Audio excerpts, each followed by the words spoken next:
What's going on? What's going on? Welcome to another episode of Trending Tuesdays, man. Where y'all coming in from, man? Where y'all coming in from? Drop your city and state if y'all don't mind.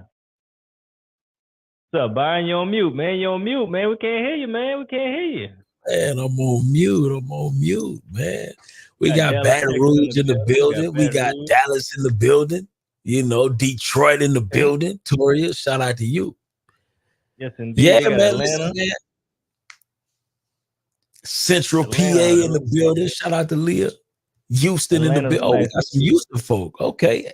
Kelly Cryer from H-Town in the building. Yes, indeed, man. We on one. Quite a few people, man. Shout out to y'all, man. Shout out to y'all. Winston-Salem. See a few familiar faces. I see y'all. Yes. What's going on, Byron? Man, I'm excited, man. We got some good information, right? We got some good information mixed in with some reality information, you know, just looking at the market, looking at all of the things that's going on. We got some official news. You know, we hinted on the foreclosure activity about 2 weeks ago, right? Oh, like 2 weeks ago. You remember? I know you remember that. And now we were able to get a hold of some of the official data, from quarter three, that just kind of tells us exactly where we at. And it's not looking good, man. And then when we started backtracking, we kind of talked about it. We hinted at it earlier 2 weeks ago. Oh, when we were talking about how we knew that the government kind of came in and swooped in to save the day, right? In 2000 and when was it? In 2020. But now we have the official data that documents that exact fact. And I'm curious, man, to really see what this is going to mean for us moving forward, not only as real estate investors, but also just as general Americans, because it is not looking good. The economy is not looking good in terms of housing affordability, in terms of even with the interest rates being as high as they are, inflation is still, it's still battling to stay on the forefront. Yeah. And so that's kind of what I'm looking at. Low inventory. It's a really bad situation. What's your take on what you're seeing in this data? Man, it's an ugly situation, of course, but we gotta play our hand with the cards that we dealt. So how do we take advantage of the situation, right? And I would say another thing, we need to be a little bit more knowledgeable about the situation, because when you're knowledgeable about a situation, you can put your best play together, right, to take advantage of what's going on. So with the high interest rates, of course, we got Chris Hassan coming in. You got to take advantage of creative finance. You can still pick up properties at 2-3%, but you got to have the skill set to really take those properties down. So the time now, well, the time was maybe a year ago to really educate yourself, but the time now is to educate yourself now how you can move forward going into this new year with all these things going on. That's how I feel about it. That's what I feel our people should be doing, our community should be doing, is educating themselves to take advantage, because this is how people grow their wealth in situations like this. Because a lot of people don't know what to do right now. You know what I'm saying? So they just sitting on the sidelines. A lot of people don't even, even if you want to go buy your personal house, if you want to buy a personal house now, you can still buy it, but you have to know how to negotiate and know how to find it. If you just buy a house that's on the market from a regular real estate, you can be paying way too much, and you got the highest interest rate. You losing twice. Losing twice. You know what I'm saying? And don't even know it. And thinking you get the deal because you negotiated maybe, 10 or 15,000 off of the note. So it's crazy. Way too much. Way too much. And we're going to talk about the data. We're going to show you guys the data here in a little bit. And I promise you that once you see this data, you're not going to see this market the same. You're not going to view your investment strategies the same. It's all going to be different. And then what's so cool about this conversation that we're getting ready to have, is that we're also collaborating with other investors. And so not only are you going to hear our point of view on the things that we are going to be doing and implementing in order to survive this market and thrive in this market and come out on the other side of this market victorious. But we also give the opportunity to hear from other investors from other parts of the country to see their take, what they're excited about, what strategies they looking to employ. So you get that rare opportunity. This is going to be like a mastermind where you get to sit with high performers in this space and sit on like a fly on the wall and kind of listen in on industry secrets and experience that these people have put forth to be able to pick up some nuggets and some jewels to be able to apply to your arsenal whenever you get active in this market. Yes, indeed. So yes, indeed. Man, I'm ready to get started, man. Me too. Listen, my name is Byron, real estate investor out of Houston, Texas, primarily focused on the wholesale space. Do a little bit of creative finance, fix and flip, new construction, new to the build to rent space. Definitely excited about that. And a proud member of the Accelerator Program where we help investors move further, faster. Oh, it's on you. Hey, what's up, everybody? O'Neill Park, real estate investor, entrepreneur out of Lafayette, Louisiana. Been investing in real estate since 2016. Been full-time in the business since 2020.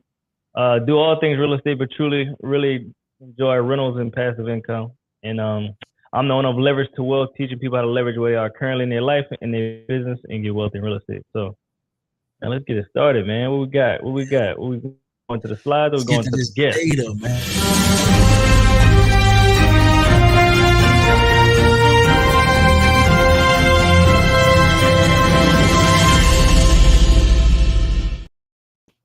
That's nice right there, boy. Hey, man, we get better and better, man.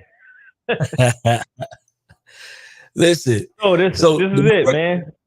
Yeah, you want to get this? Seen these before? Yeah. So we got the mortgage delinquency rate rose to 3.62 in Q3 of 2023, up from the previous quarter, according to the Mortgage Bankers Association's National Delinquency Survey. Bro, that's a lot. Yes, indeed. That's almost 4% in 3 months. Yes, indeed. Yeah. Well, no. So here's the thing. So let's go to this next slide.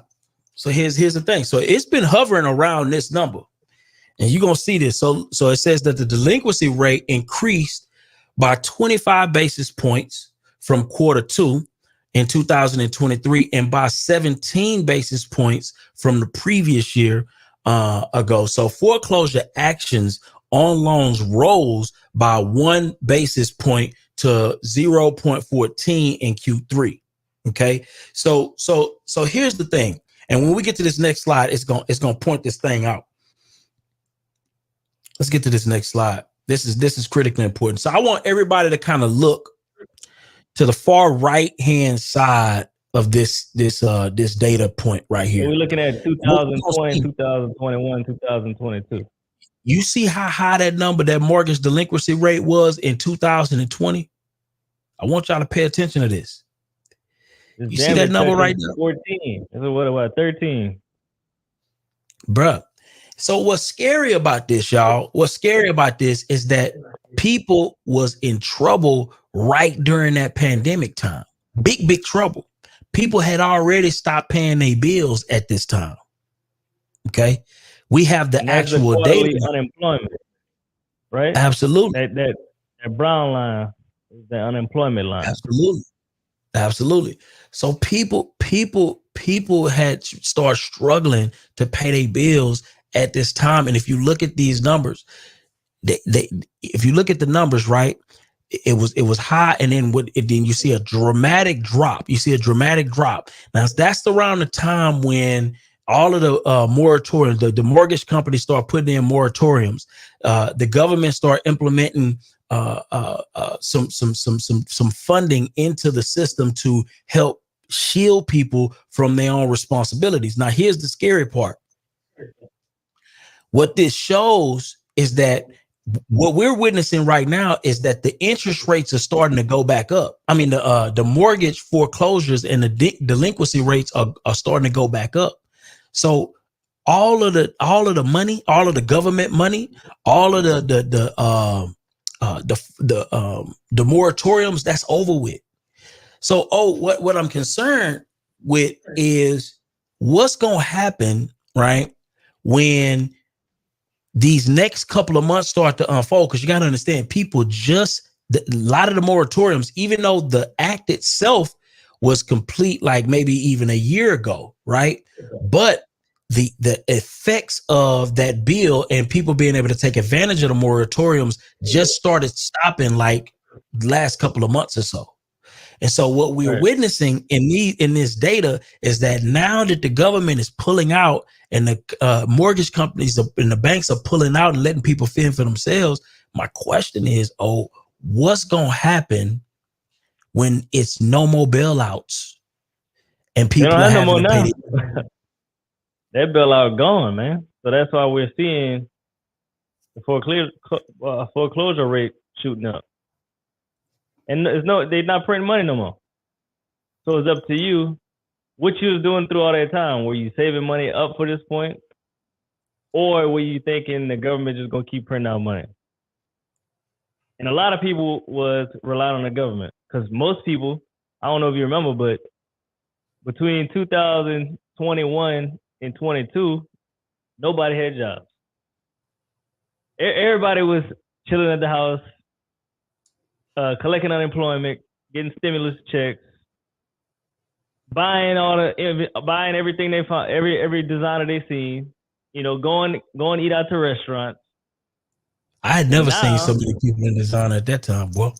They said they had lines wrapped around the building, bro. Like people that were just working at Albertsons last week, working at the grocery store last week. Like, so, what everybody was doing with their money, it wasn't the right thing. So now it's time to pay. Student loans coming up too. Now it's time to pay.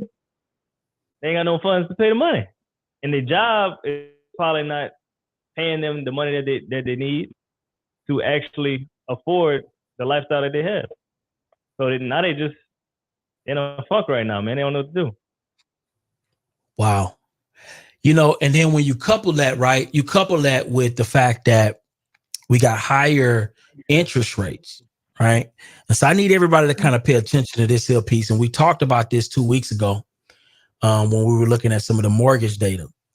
And the scary thing about these, the higher interest rates is that when these people recognize that they get foreclosed on and they money is running out or running low, right? They're going to have to downgrade in most cases extremely low. So it's not going to be a regular downgrade. It's going to be an extreme downgrade because you got to understand the same house that you were able to buy at a 3-point-something% interest rate is not the same house that you can buy at a 6, a 8, a 9, or a 10. Right now, imagine they're gonna have to downgrade at every capacity, though. You got to think about it because the house that they had before, the affordability, like let's just say you bought a house at $200,000 5 years ago, you cannot buy that same house at $200,000 today. Not even close. The same house, the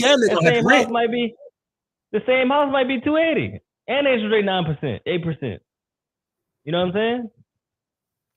The same. You can't even rent the same house you was living in because the rent ain't $1,200 no more. It's $1,900. Wow. So, then on top of that, when you look at the resale value, what about that resale value? That's what's so crazy, right? So on top of us, listen, we talked about this. If we could put up slide number 4, we talked about this. Here's the thing. This is the average resale value, right? So whenever you can resell that property at a profit, right? Look at this. Oh, you want to get this one?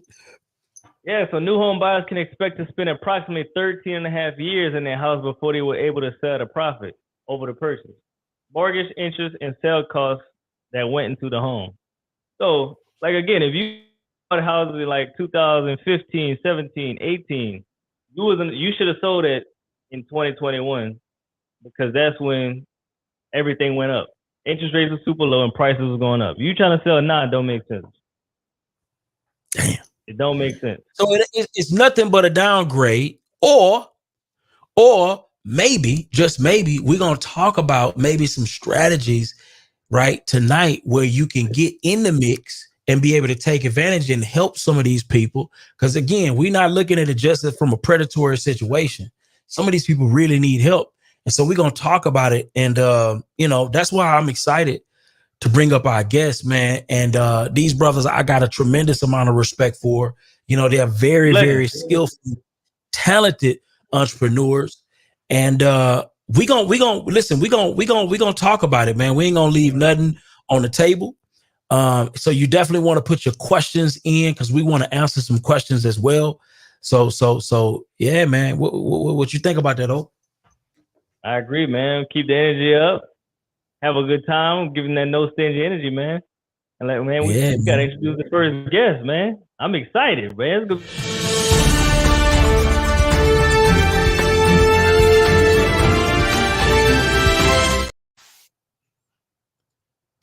So, man, I say the first guest, man, he's no stranger to the no stingy energy community. He dropped a ton of value. I think he got the #2 podcast on the channel. He's been a guest plenty of times on our morning show, man. Let's welcome to the stage our brother, man, Welby. Welby, man, all the way from New York. Yes, indeed. Man with the plan. Yo. He the baddest man in the business. Yes, indeed. My guy. Wait, so you said you said I only got the #2 spot for the well, we got to do. You got the #2. Nah, man. You got #1. I need that #1, man. I need that #1, man. How you guys doing? Oh man, we blessed, man. Blessed to have you, man. Awesome, man. Awesome. How's that weather in New York, man? I see you got the hoodie on, man. It's a little cold. I ain't happy, man. If you know me, that I hate the cold. I ain't happy, but that it is what it is. So that's part of being in New York. So yeah, you originally from the Paradise Island, right? Oh yeah, I'm born and raised in New York, America, okay. But I'm from Haiti.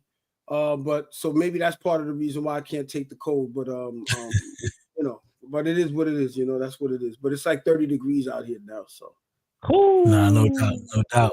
Hey, well, Louisiana is freezing. Yeah. But I say Haiti don't get no cold days, huh? Yeah, not like this though. Definitely not like this.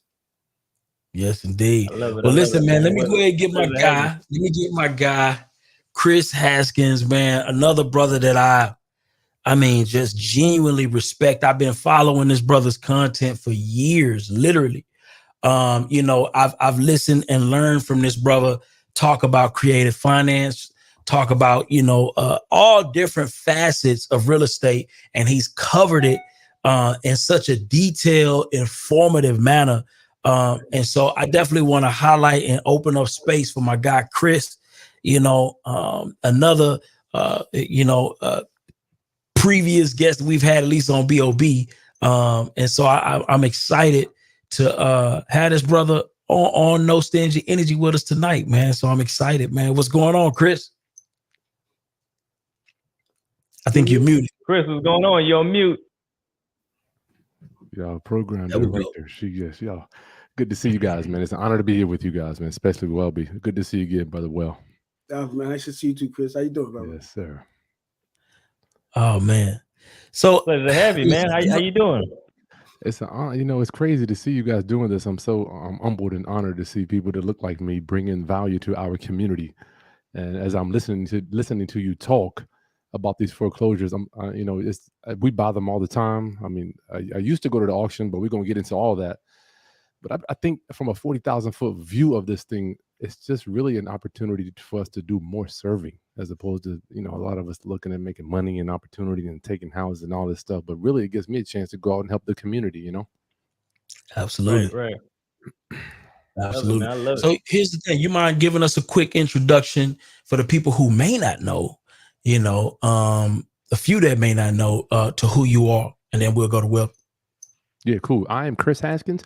My mission and ministry over the last few years has turned into and has chosen me to help raise the financial literacy of my community. So I've been investing in real estate since 2004, lost my shirt 2008, 9, and 10, had a ton of foreclosures.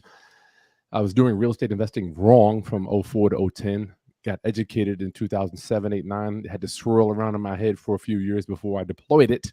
So in 2010, I was able to actually do it the right way, go out there and serve the community, buying real estate using private money as opposed to going to the banks and just buying pre-foreclosures and doing creative financing, all that stuff to build my real estate portfolio. And now I get to share the good word of financial literacy through real estate investing and entrepreneurship to my community. And this is just an honor to do that. Love it, love it, love it. My guy Welby. Been around a minute, man. Well, first off, I'm jealous, Chris, because I see you got a T-shirt on too. So I'm the only one with a hoodie on. So that I'm not too happy about that. But the name is Welby Acelli. Better known maybe as at my best 197. If those that know me, they know I love to give the good, the bad, the ugly of investing in real estate, and I share the truth, the whole truth, and nothing but the truth of all of my experiences that I've been through in the business. I started buying real estate at the tail end of 2003, beginning of 2004, and I talk about being wiped out to zero 3 times over the next 12 years. And now I've been in the business about 21 years now, and I teach people the art of flipping houses and then utilizing the proceeds and the profits from flipping houses to then buy passive income properties so that they could find financial freedom. That's my story. Yeah, well, y'all both 20 plus years. Yeah. Damn, that's a long time. Now. I'm like, I can't believe we're the big homies now. It's so crazy. Oh God. Anyways, well, you feel like I feel like I'm just starting. Man, I'm sure, and I'm more excited now than probably I ever was, because you got Chris said something that was really beautiful. You got the tools that we didn't have at the beginning. So now we have the tools to be able to navigate, and just for the audience to understand what we're gonna be talking about is what we weren't prepared to capitalize on when the mortgage crisis happened in 2008 when it started. And now we got the full circle coming around again, and now there's an opportunity, and I'm ready for it. So I'm unfortunately for a lot of people that are not, but I'm excited about it. So me too. I got a question for y'all, man. I want to hear your input. What's your thoughts about everything going on right now in the market? This is something that I've been talking about for years. So if you guys watch me, I talk on Instagram every day. People say that I'm the angry black man of real estate in the morning, but this is what I've been talking about for years. And I say that the pain is coming, and it's on its way. So some of the charts that you guys have been that you guys displayed at the beginning of this is just the small glimpse. It's like the canary in the mine. That is just showing a little bit of glimpse, but you're still gonna have some people that are gonna say, "Nah, don't worry about it. Nothing's gonna happen. It's status quo. Let's just continue going." But these are the little signs showing the changes that's gonna happen in the market. So you just better get yourself prepared so you can take advantage. What's your thoughts, Chris? You know what? I wanted to, O'Neill, as I was watching y'all, can I share my screen? Can I bring that thing? You got your program director back there? I'm not gonna lie, I don't know nothing about that. I'm pretty sure. I wanted to show something, Byron. Yeah. I don't even, because a picture's worth 1,000 words. I like showing. I feel like Welby is so transparent. It's just unreal. The dude is the most transparent investor that I know. That's a fact. This dude shows you everything.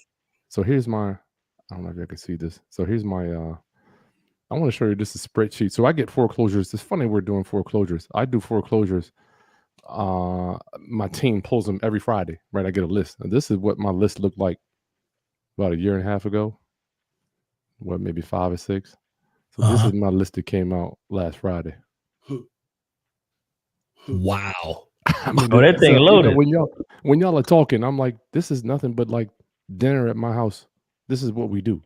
I like, told this is y'all what we do. And further, wait. Listen, I'm finna look. I gotta be mean for a little bit, man. Listen, I told y'all that tonight was gonna be the night you was gonna get the deets. I told y'all this earlier. Everything. Listen, these are two transparent brothers. They don't hide nothing. Look at the differences on that list. Yeah. Matter of fact, what does that list mean to you, Chris? And can you kind of break down why should people understand the importance of what you just showed there?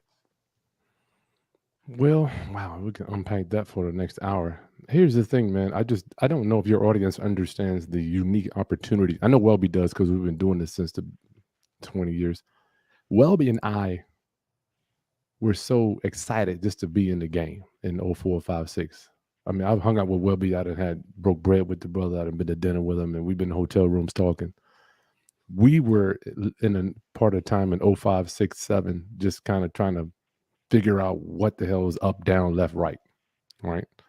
And the business was happening to us. We didn't understand the ramifications of the Lehman Brothers going down in 2008. But now we've been around the block a little bit, so we can, as we age and matriculate, thank you, Hampton University, we look around and we can say, you know what? Interest rates were the lowest from 2019, 2021. Now they're rising. It's an opportunity for us to go out there and do some creative financing, but not only because of that moratorium from the same time where there were no foreclosures, those things are just getting backed up.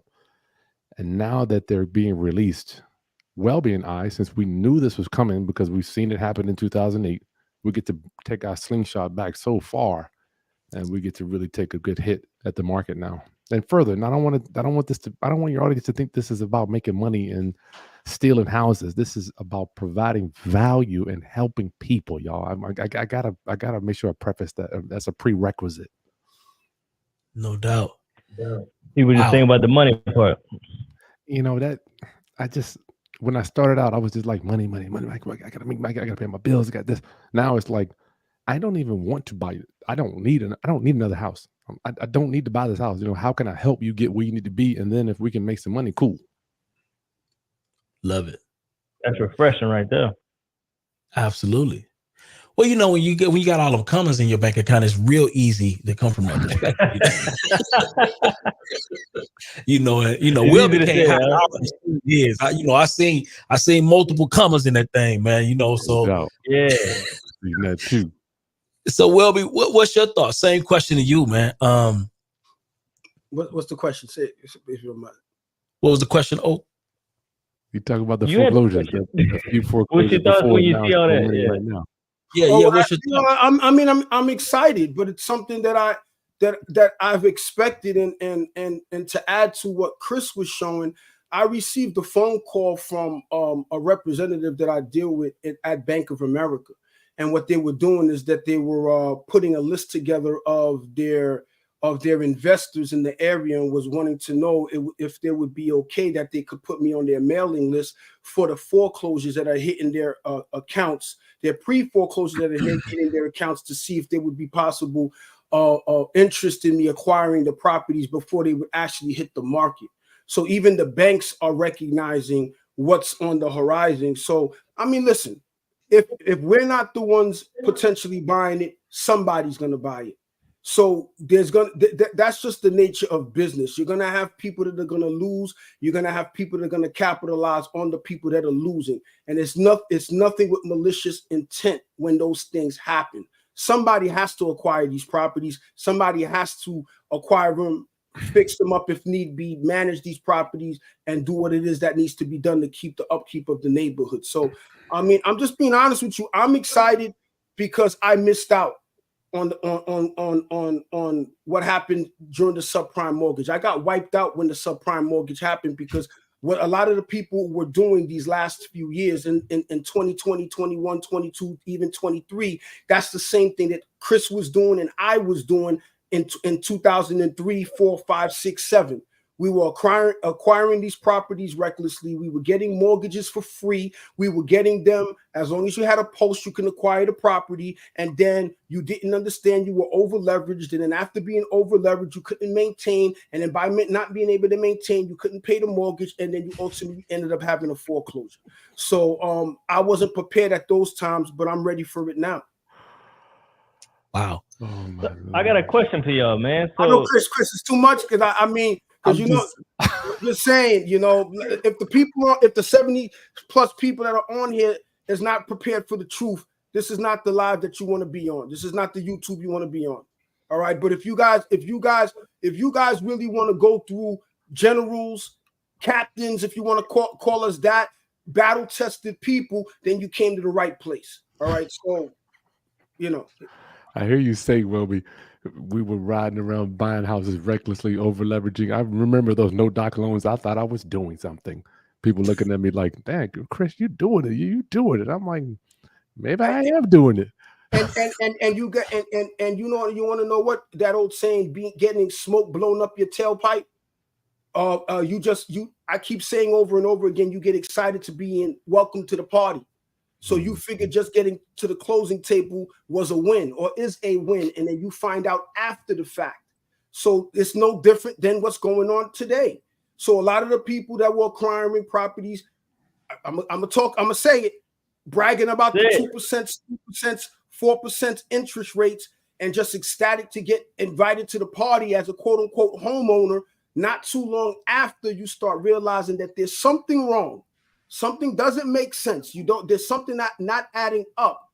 And now you're starting to see the problems that are happening with the property that you purchased. So that's good stuff, Will. Maybe when you say that, Welby, just as you were getting, as your world was collapsing in 08, 9, and 10, tell us what you were thinking. I want to know what was going on in your mind, brother. When I know I was losing foreclosures left and right too for me. When that started happening to me, just being honest, as a man, I felt like a failure. I was embarrassed. I felt stupid. You know, my esteem I started generating low self-esteem.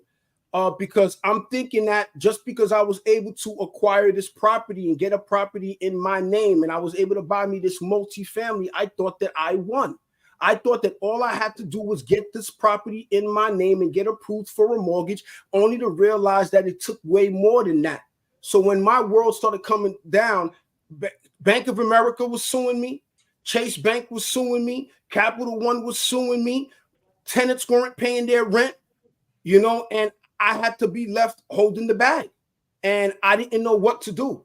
Everything was just collapsing around me. I didn't know what the hell to do. My credit went from a 700 to a 500. You know, it just got worse and worse before my eyes. Mm-hmm.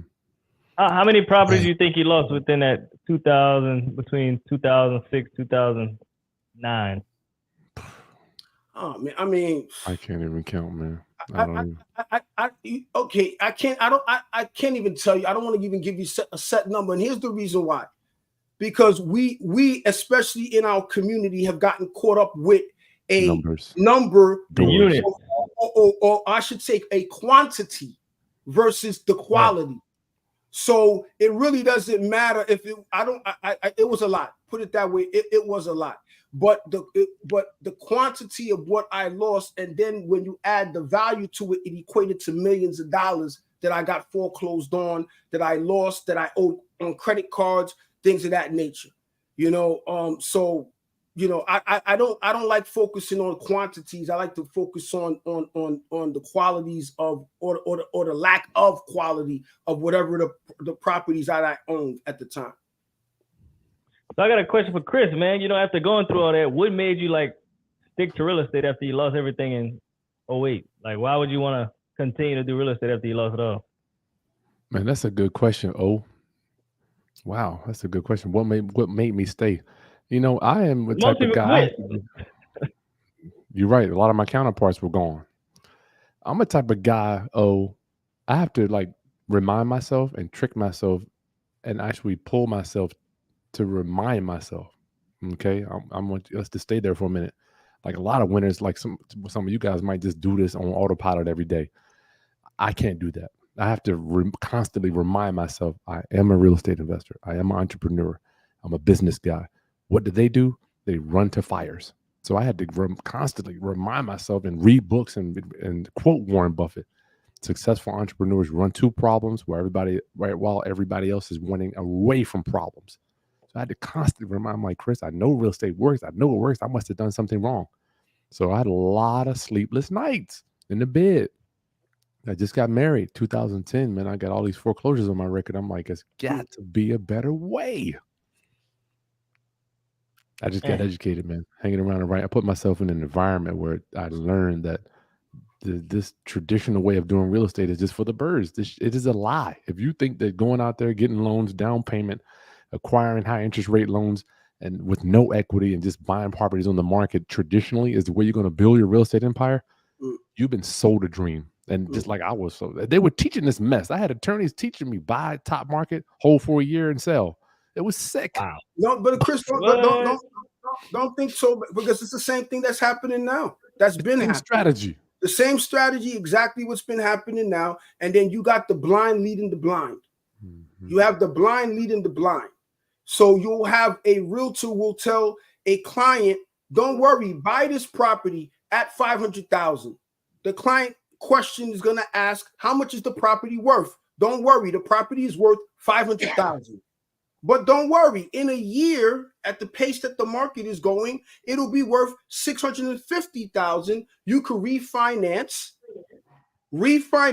then take the equity, supposed equity that you generated, and utilize that to buy your second or your third property. Oh Lord, it's no different than that. What occurred? Not realizing that the realtor is ecstatic that they just got another sale.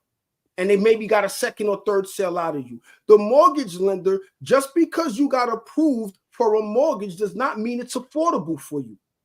Just because you got approved does not mean it's a good deal. So now they got those properties, and before you know it, now you got 2 properties, 3 properties, and every one of them are over leveraged. Every one of them. That was me. Tell me this. I want to know from you guys what, similarities, before we get into some of the strategies that you guys are looking to employ. I want to know, what are the similarities to the market now? Because we don't even hear about this stuff on the news. I'm surprised that it's not more noise being made about as far as what we talk about.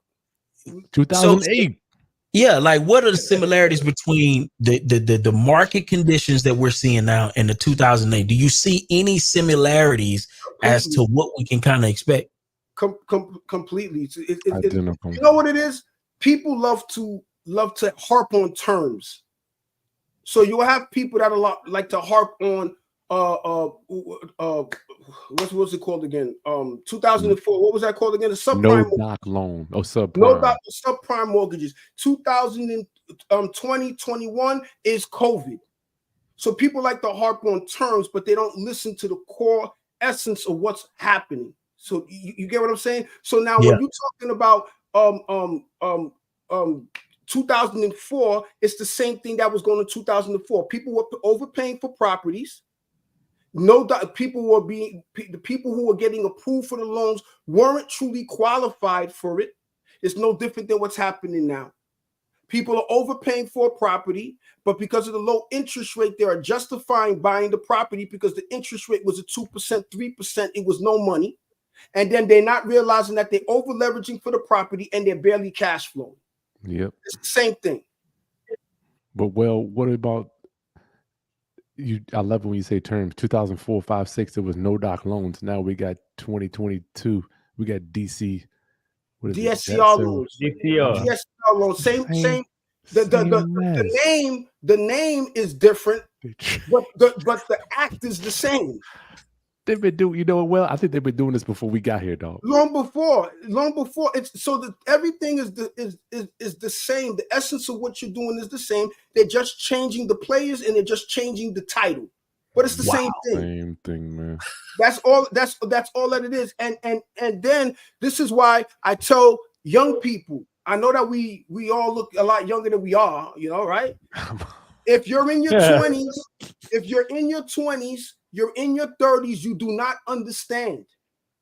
I don't care what you've been doing these last 15 years, because anybody could throw crap to the wall and look like a superstar. And you've not experienced a downturn. You have not experienced blood in the water. Nope. So if you're in your early 20s and your 30s, sit down, because you do not understand what we're talking about. You've only experienced an up market.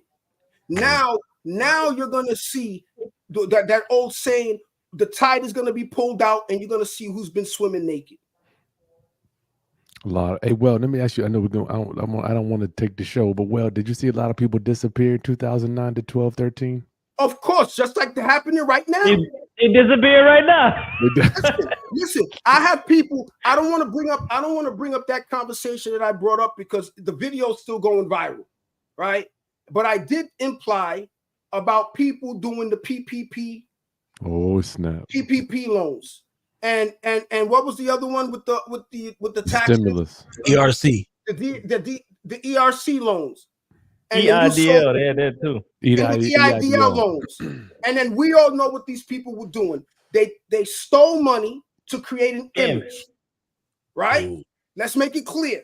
They stole money to create an image. Then with the image was a presentation of a supposed success. Then now supposedly you are successful. They started using terms. I don't want to use the term because people are upset with the term I was throwing out there. They started using the terms to. I don't know this term. What's this term? I'll say it. I'll say it. Let me get the mic. You see my mic? Generational wealth. Oh. Generational wealth. Right. And let's make it clear. Generational wealth is very important. But let's stop acting as if that term was not weaponized against our community. Let's stop acting like that. Wow. It still is. But wait, am I lying, fellas? If I'm lying, please correct me. No lies told. You ain't lying. So the word turned into a buzzword, and then you had people that did illegal activity to portray an image to you for success. They started using terms and utilizing those terms to encourage you to then buy their online courses and other things like that. Am I lying? Am I lying, fellas? Am I wrong with what I'm saying? Keeping it real. Facts. If I'm wrong with what I'm saying, correct me. That's hard. Okay. So now what happens is now the money ran out. Now that the money ran out, they ran out. Ooh. And the people that have been depending on them to lead them, they left you high and dry. Am I lying?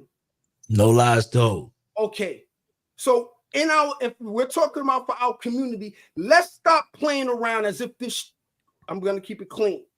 Let's stop acting like this didn't happen. COVID happened 3 years ago and we forgot all of a sudden that COVID was even in existence. But now that what we have now, we see blood in the water. We see lives going to be destroyed. And people are sitting around saying, I don't know what to do. You get what I'm saying? So when we say that it's no different than what happened in 2004, 5, 6, 7, and 8, you had people that were looking for opportunities that took advantage of people. They took advantage of you, sucked you dry, took what they could out of you, and they left you. Now you got to clean up the mess. That's hard, Will. Wow. So Chris, man, how do you think, the people that's listening, how could they win right now? What you think they should be doing? I'm glad you brought that up. That's the most important thing. Everybody can see what's going on, but the most important thing is how can we benefit? How can we win during this time? I'm so glad you brought that up. Number one is perspective. Number one, it's weird when Welby says we've been doing this so long. I don't think about it. I feel like to the people that have taught me, I feel like I'm a baby. But perspective, like, don't think just because you go, I got to quote Welby again, just because you buy a house that you're doing something. That is the easiest part of the business. And when Welby told me that, I'm like, man, you know what? You're so right. Going to closing, anybody can do that. The management. Number one is your perspective. Number two, you have to understand how to do this business counterintuitively if you're new to the business.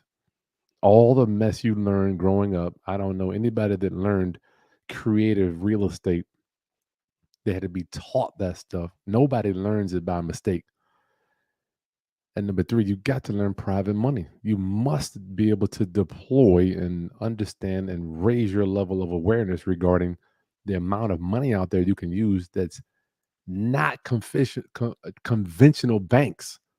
If it wasn't for private money, me being able to develop the skills to raise money from ordinary mas and pas to keep buying real estate, I just wouldn't be here today. I'm here to tell you, I wouldn't be able to buy. I wouldn't be able to do what I do. So when the banks got tight in 2009, 10, 11, that's when I educated myself and I understood how to go out there and they call it crowd fund, but to raise money because I couldn't get a loan. I had so many foreclosures on my record. The banks, they were like, ha, you think we can loan you some money? You better get out of here, bro. You get out of here. So private money. Wow. So real quick, before we move on, what are those private money conversations like, or what were those private money conversations like, knowing that you didn't have the credit to qualify, but you had the expertise and you knew how to spot the opportunities? What were those conversations like with those private money people? That's a good one, Byron. Y'all got some good points here. So as I saw the world collapsing on me in 2008, 9, and 10, sleeping in the bed at night. I felt like it was last night, right? I'm in the bed. I'm like, dear God, there's got to be another way to do this business. I mean, I'm getting foreclosed on. I got so many big, new investors, for some reason, well, they don't even understand what a vacancy is. I'm like, don't you know that your house ain't gonna be rented 100% of the time? I mean, people don't even recognize that anymore. They have no thought of the what ifs. There's no such thing as the what ifs. You're supposed to walk into the business and you're supposed to be winning immediately all the time. Everything good. Everything is good all the time. So I do love what Chris was speaking of, and this is what I love about real estate, that there's so many avenues and paths to finding a way to win. So a lot of what Chris shared and will share, I'm sure tonight, I don't touch any of that. Not that I don't. That's just another style of doing business, that avenue that I could learn from Chris and from the two of you guys as well. But I do most of my deals with conventional banking. Of course, I utilize private money as well. I use hard money as well, but I also utilize regular conventional banks as well. But I think that what the both of us or all four of us want to stress with the people is that when you have a deal, getting the money is easy. Oh shoot! That's easy. Getting the money. Hard part is finding yourself a proper deal. Yeah, finding a deal. And what I learned when I went to InvestFest, man, and I really just was able to wrap my mind around this. All we're doing, and even for your viewers, you have to understand how to move capital. You have to understand that. Robert F. Smith said it, and I've watched the video over and over and over again. The dude's a billionaire talking about he's worth $7 billion and doing these big deals. And when I finally understood, listen, we got to understand how to move capital. See, all we do is we take capital from location A and we move it to location B. So Welby buy a property, but he knows that property is either, I'm going to quote him, undervalued, under market, or underperforming. So he has mastered the skill of moving capital from this location over here to an asset that is under market value or underperforming. And then he fixes it up, brings it up the value, and then he takes different capital and either refinances it out or will sell it. So all we're doing, y'all, you have to understand, we are literally just moving capital, but the skill is finding the asset for that capital to flow to, which Welby said is you got to get the skill first. That's why you have to be extremely careful who you listen to. Who your leaders are and who's educating you. Because the average person, when Chris starts getting intricate, when I start getting intricate, it's very easy to put the cap sign and say that that's not true. That's not possible, because you don't understand that. And the average person that I'll be speaking to, that's not who I'm talking to. I'm not really speaking to the general public, because the general public this is not for you. The few, this is not for you. It's very easy to just look at it in a blanket way and say that is not possible. That's why you hear people say that that's a unicorn property. You must have found that property and bought that property 15 years ago. You can't find a property at the numbers that you're talking about today. And Chris is doing it. Byron is doing it. O'Neal is doing it. I'm doing it. So, doubt, man. Doubt will take you up out of here. Yeah. I had doubt too. Yeah, when I first heard it, you could buy houses without banks. I'm like, nah, can't be done. Scam, yeah. What do you think? What do you think? Yeah. What do you guys think? You know, I got to hear this. What are you excited about in this market right now in terms of investment strategy? Like, where do you think the opportunities are gonna be in the next, 3 months, 5 months, 6 months, a year? Where are you most, like, when you put your strategic hat on, where do you think those opportunities are gonna be specifically? Well, you mean to purchase property, whether it be strategy, whether it be, where do you think those opportunities are gonna be? I think it's gonna be across the board. I think that one of the biggest skills you're gonna have to learn in this new market is patience. Because the market's been moving so fast, so for so long, that if you've been used to doing, I've done an average. My average of flipping houses is 20 to 30 houses a year. That's been my average. It might go down to 5, but then now you want to go. Okay.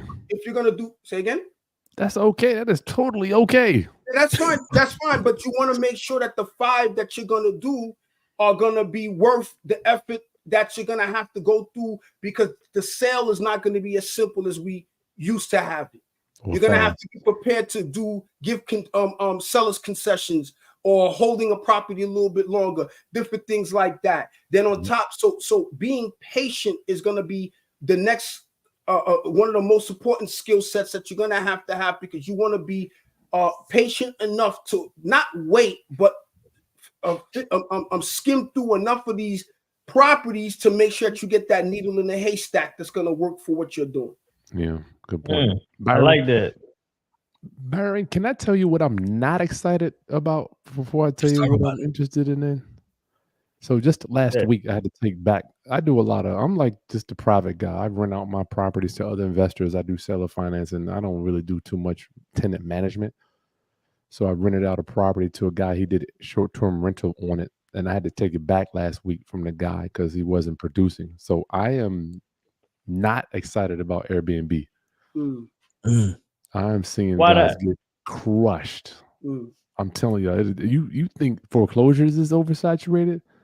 This Airbnb, I don't know if it was just some type of a newscast that went on. Everybody bought or rented out or leased a property from a guy like a landlord, and thought they were going to just do Airbnb arbitrage and just ride off into the sunset and get passive cash flow for the rest of their lives. With minimal work, too. I'm like, with minimal work. They're paying me top dollar. I think it's a dying market, in my opinion.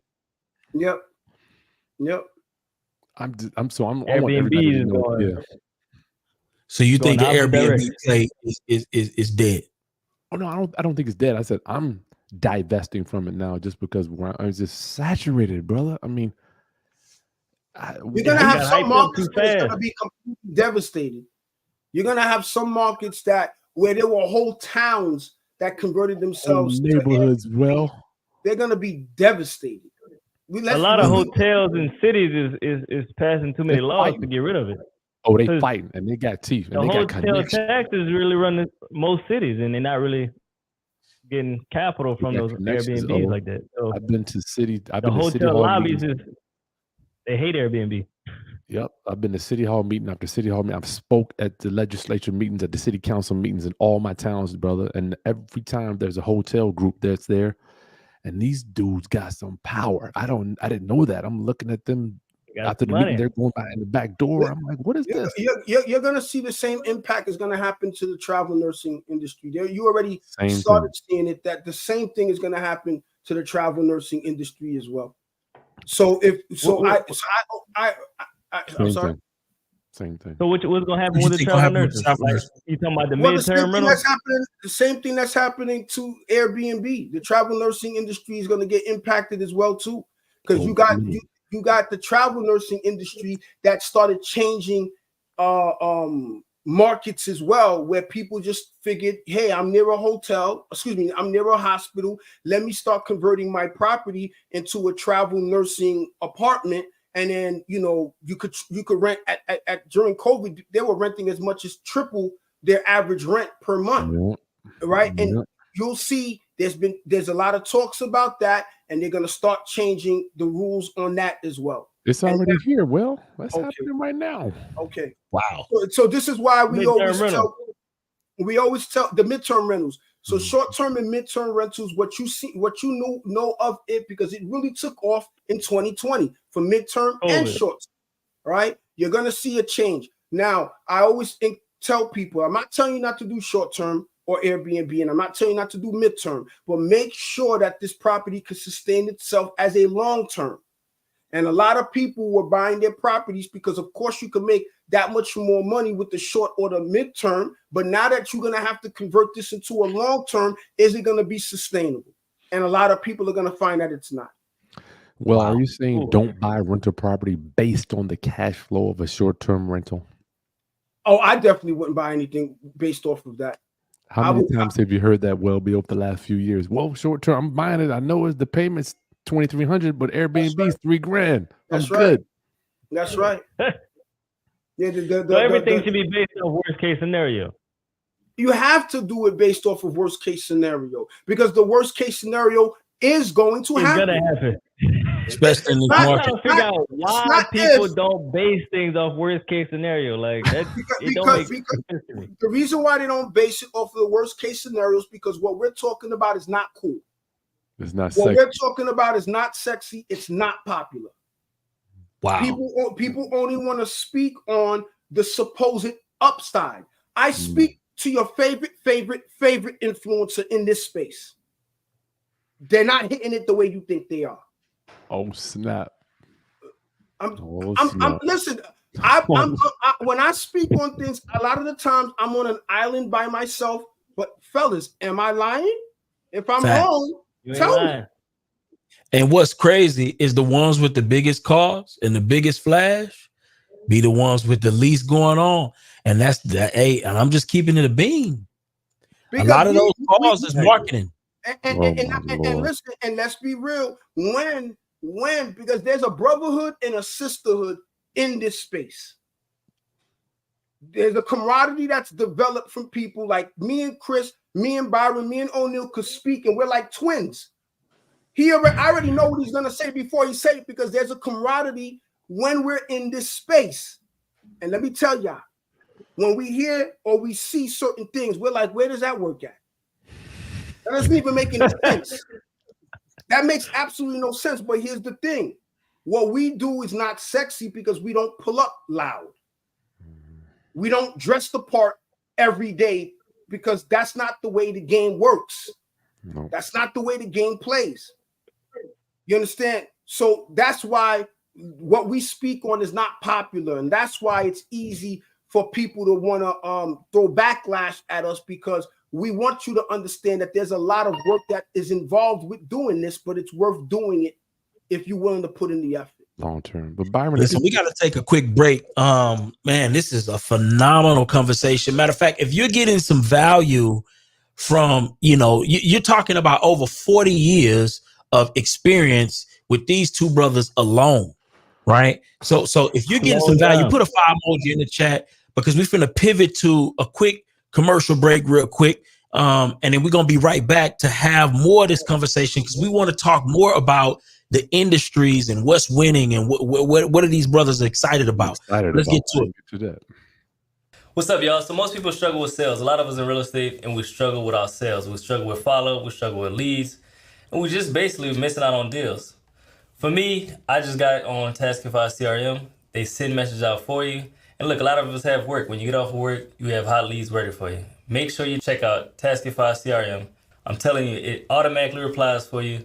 And look, it sends you multiple messages. Like we're talking about drip campaigns, so you're not missing up on the lead follow-up. So make sure you check out Taskify CRM. Use coupon code NoStingyEnergy to get 10% off.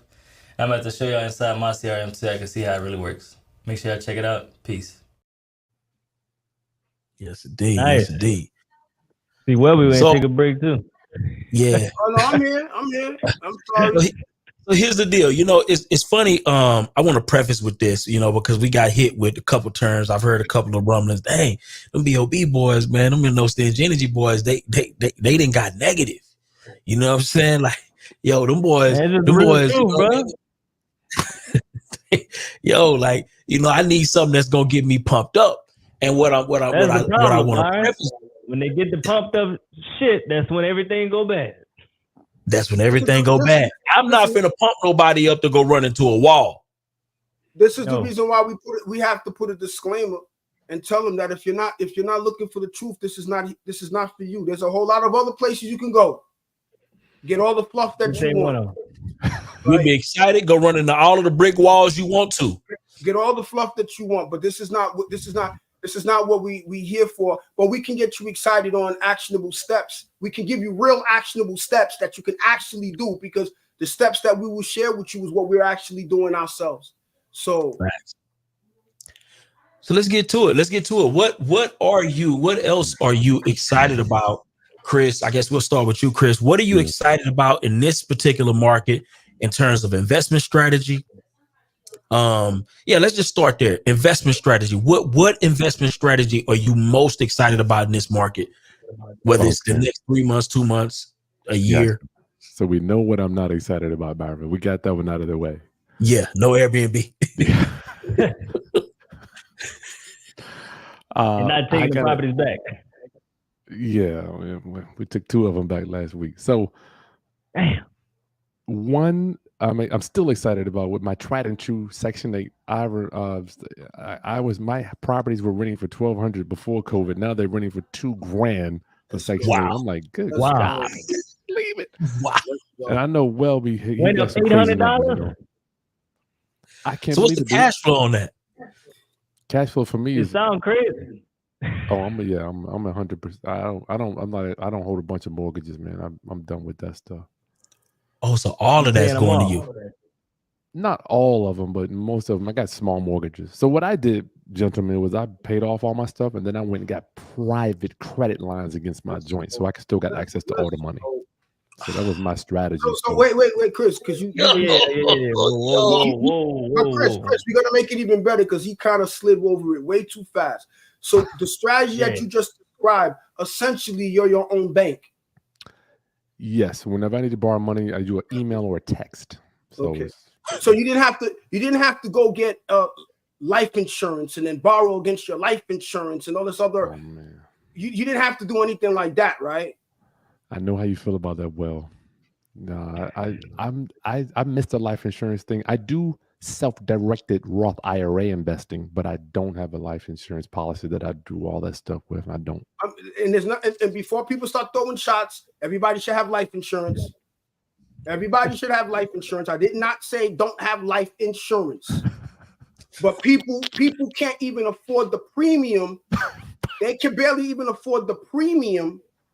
To let alone, I ain't got no houses, but I paid my life insurance policy. You got what I'm saying? So I just wanted Chris to what Chris just described, and I wanted him because he started becoming sexy, becoming my own bank, and then people don't even understand that true concept of how to do so. Because I did similar to what Chris said. I essentially became my own bank as well. So I have a multitude of properties as well. You guys, O'Neal and Byron, was able to sit with me. You guys was able to see documentation and some numbers, right? And essentially with that, I'm my own bank that I could leverage to utilize with other banks to acquire property. Mm-hmm.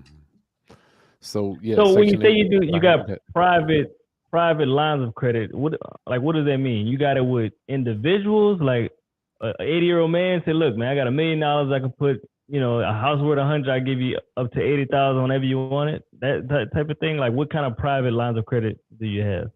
Well, see, here's the thing, man, and I want to stay, Byron. I don't want to lose what I'm excited about. Here's the thing: we have to just understand, borrowing money. Man, as I've just been in the game almost 20 years, I just think that it is so misunderstood. When you give somebody, let me tell you a quick thing. So I went to the store the other day to get something from Harris Teeter, right? I left my cash at home and I left my wallet at home, right? I was getting ready to check out on the line. I'm like, Chris, you can't buy the food. And I very rarely cook. So my wife's looking forward to me cooking. And I can't come home without the groceries. So I'm thinking to myself, how can I get these groceries with no money in my pocket, no credit card?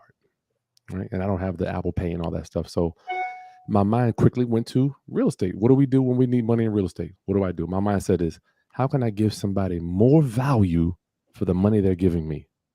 How can I give somebody? I should have recorded this little thing. So I was at Harris Teeter. I walked outside. I started talking to people, and it finally clicked to me. I said, "Excuse me, sir. Would you mind if I could cash app you $25 in exchange? You give me $20. No brainer. I'm going to give you more money than you gave me." So it's like, when you borrow money and you tell yourself, I'm going to give my lenders and investors more value than the money that you're giving me. For instance, I don't know why people, because I loan out money too, and people never do this for me, but I do it for others. This is why I have no problem borrowing money. So if you're going to give me $100,000, I'm going to give you $200,000 worth of security. So that means if I'm buying a $200,000 house, you're only going to give me $100,000. So if I get hit by a bus, struck by lightning, then you alter the good. You foreclose on me, you get your money back. So I just think borrowing money, we need to understand, we need to be givers, man. We have to learn how to provide security and value for our lenders before we go like this. Can I get some money? Can I borrow some money?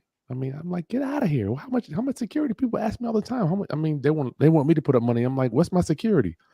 Price worth 200 and you want to borrow 200. I mean, and they look at you like you crazy when you ask, how do I secure my money? That's a lose-lose situation right there. Yeah. Absolutely.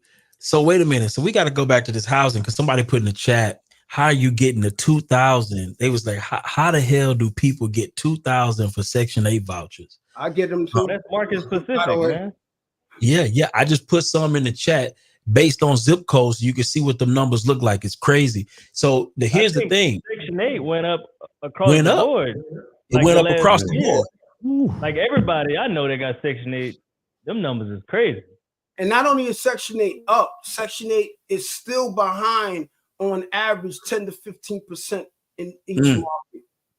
So even with what Section 8 is willing to pay me on an open market, I'm getting 10, 15% higher. Yeah, the open market's higher than, no doubt. That's true. Now, here's the thing. There's some people are going to say, oh, I'll only do Section 8 because Section 8 is secure, which is fine. Nothing wrong with that. My difficulty that I have is that, and it's not to Chris, it's to the general public.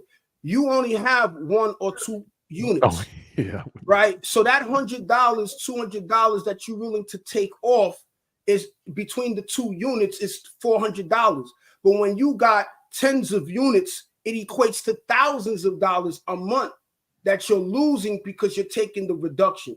So that's why I do a mixture of, most of mine are on programs, but then I do a mixture. If I have somebody that has a high-paying job, like let's say a nurse that's a secure job, things of that nature, then you'll bend and then you'll get the higher price and stuff like that. But you also have to make sure you do your numbers, and it's not just because it's on a program you're safe, because that's not the case all the time. That's true. Well, unfortunately, where we live, man, Section 8 is right on time. Them fools. And if they're not, you can turn in 3 comps. And if the comps are higher, and what rental comp is not going to be higher nowadays? I mean, rental comps is through the roof. So all I got to do is turn in, every year I just turn in the local comps that's right there, and boom, it's an automatic increase. I have to fight these people because my comps are the comps I'm presenting are my comps. Yeah, so I'm giving them. I'm giving them 3 or 4 properties in the area that is renting for this amount. So here goes the properties you walking distance, but they always fight me. Yeah, it might have trouble with that one. Yeah, probably because it's your properties. I mean, probably, maybe. And for the people that's here, man, y'all definitely need to look at Section 8, because I know there's a shortage. I think across America in Section 8 houses. There is Section a shortage. 8 properties available. But could you please tell the people too, everybody, you do not work for Section 8. The people need to know that you do not work for Section 8. Section 8 is crazy, huh? Section 8 needs you more than you need them. Section 8 is not doing you badly. You doing Section 8 a favor. But can you speak to them inspections? Because I know that them inspections can be held. I got shout out to Rudy tomorrow, on the chat as well, man. Thank you for that. The little $4.99. I just failed one. I just failed an inspection yesterday. You just failed one. Can you speak to the standards, I guess, so that people that's on here, if they looking to move into that direction, what are the standards and what are you doing to make sure that you pass those inspections? Well, the basics that they want, they don't want no lead paint, no chipping paint. You need to have carbon monoxide testers, smoke detectors as well. What else? Working windows that lock. Doors got locked. Doors that lock, things of that nature. Smoke detectors. Yes, I said yes, smoke detectors. But what happens is that it's also subjective. Even though they want you to believe that it's across the board a standard, you then don't know the inspector that's going to be walking into your place, because what one inspector would make an issue about, the other inspector won't make an issue about. So that's where the difficulty happens. And then now here's the problem. We all know that government housings, projects are the worst of the worst of the worst, right? But yet the government housings don't hold themselves to the standards that they expect the private sector to do as well. And I've had them fail apartments for something as minimal as a screw was missing somewhere that by accident, your worker might have missed, and they failed the entire apartment and will have that person literally homeless because of that. So, a lot of the times it's subjective to the inspector that comes to the property. That's frustrating. Chris, have you dealt with any of those same issues? No, I actually created a course, The Landlord's Guide to Section 8 Housing. You can get it on my website, chrishaskins.com. It's got a thorough checklist. If you just go down the checklist, man, and you just got it all ready. And further, if you're just somebody in my town, if you actually put forth effort like you care, and you're not, see what I found, and Welby might be able to chime in. Inspectors don't like it when you try to cover up stuff. Like if you just yeah, that's true. If you just we don't do that. We don't do that. I don't. All of our apartments. Let me tell you, all of my apartments are always fully renovated. But at the same time, too, please remember we're human. So sometimes it could be a simple oversight of something does not represent you being a slumlord.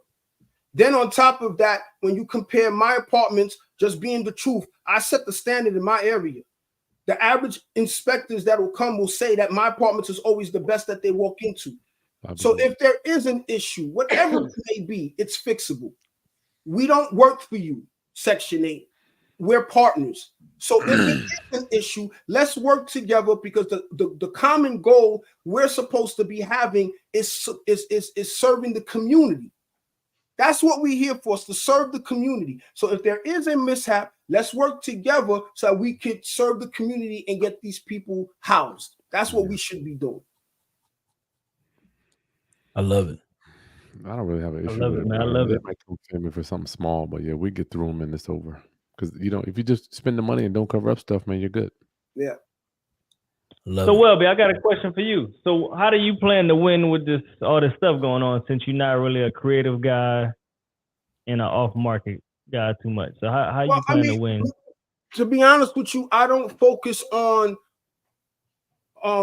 the source of where I find the properties. So I've bought off-market. I'm actually going to be closing on an off-market deal in the coming week or two.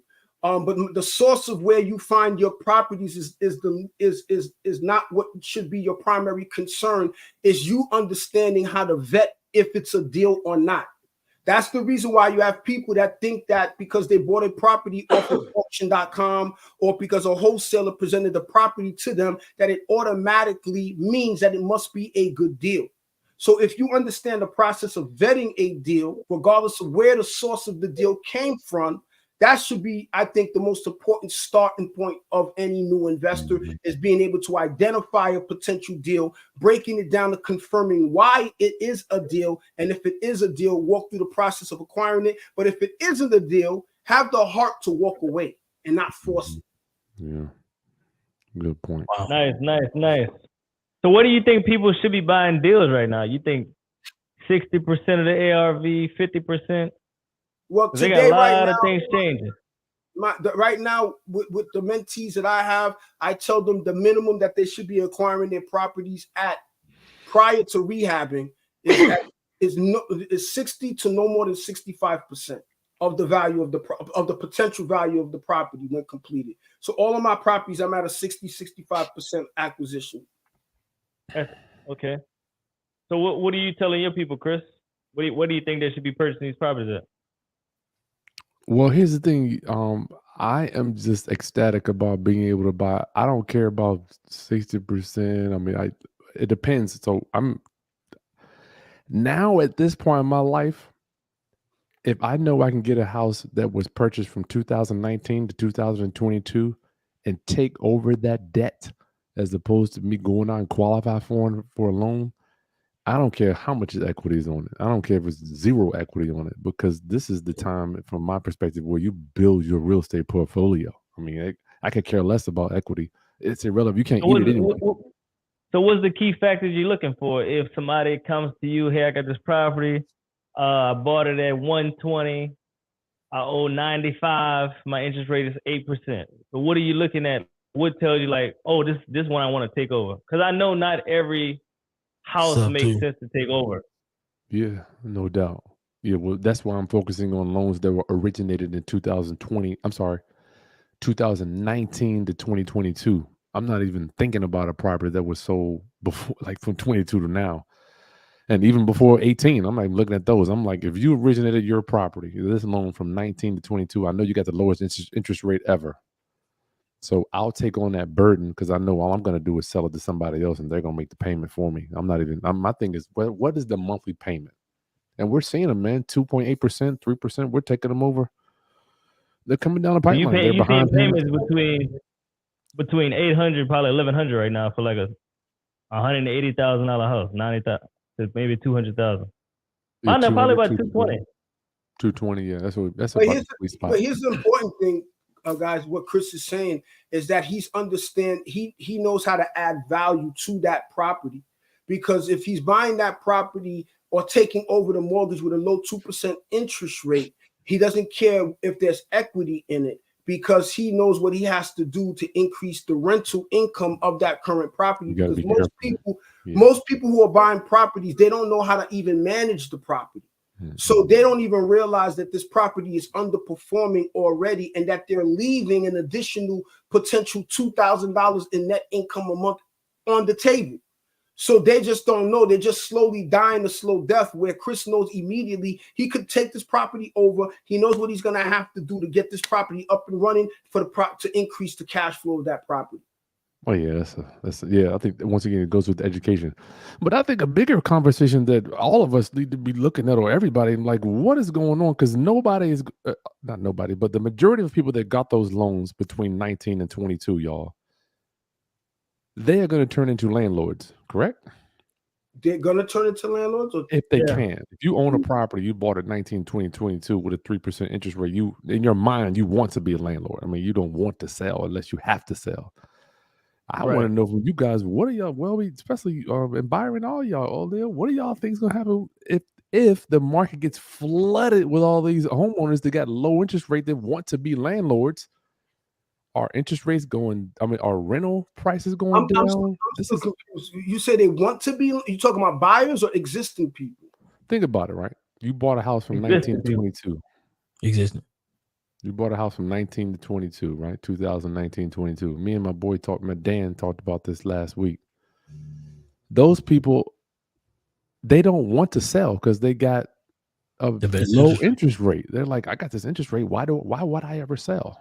So in my mind, so their attitude is, I'm going to just keep the property, but what they're not factoring in, are they going to be cash flowing? And if they don't, if they don't want to sell, cool.